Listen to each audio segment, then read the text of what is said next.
படம் சிம்பிளாக சொல்லணும்னா ஹரே ஹரே மகாதேவ் அப்படின்னு ஆரம்பிச்சுட்டு கர்மா தான் இந்த படத்தினுடைய கதை. இந்த படத்தில் கல்லூரிக்குள்ளார நடக்கக்கூடிய காதல் எமோஷனல். எப்பயும் போல் கதாநாயகி இந்த படத்துலையும் தனுஷை ஏமாற்ற அவர் கதாநாயகிக்கு ஒரு சாபத்தை விட்டுட்டு போகிறாப்புல.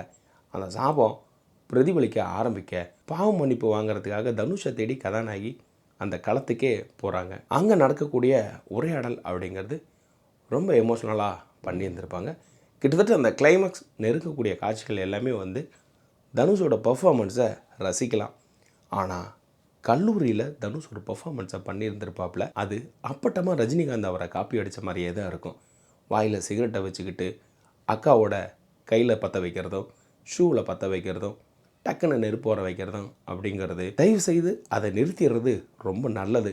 தமிழ் ஆடியன்ஸ் பார்த்தா சிரிச்சிருவாங்க. ஏன்னா தனுஷ் அப்படிங்கிற சிறந்த நடிகன் எதுக்காக ரஜினியை காப்பி அடித்து பண்ணிகிட்டு இருக்கணும்? இந்த ஆடியோ லஞ்சில் தான் வாயை கோணையாக வச்சுக்கிட்டு பேசுகிறத நிறுத்துங்கனாலும் நிறுத்த மாட்டாங்கிறாப்புல. இந்த ஹிந்தி படத்துலையும் போய் அங்கேயும் ரஜினி மாதிரியே பண்ணிகிட்டு இருந்தா.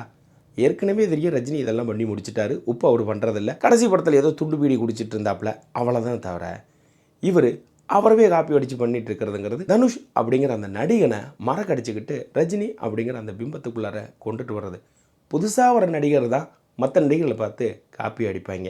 20 வருஷத்துக்கு மேலே இருக்கக்கூடிய நீங்களை அவரை பார்த்து காப்பி அடித்து என்னத்தை பண்ண போகிறீங்கன்னு தெரியல. அதே போல் போன படத்துக்கும் இந்த படத்துக்கும் ஒரு லிங்கை ஒன்று கொண்டு வருவாங்க. போன படத்தில் தனுஷுடைய ஃப்ரெண்டு முகமத் பண்ணியிருப்பார். தனுஷுடைய அப்பாவை காசி கரையில் எரிச்சிட்ருக்கிறப்ப அந்த இடத்துல முகமத் உள்ள அந்த முக்தி உனக்கு கிடைக்காது, எனக்கு ஒரு ஃப்ரெண்டு இருந்தான் அப்படின்னு ஒரு ஃப்ளாஷ்பேக்கில் சொல்லுவாப்பில்.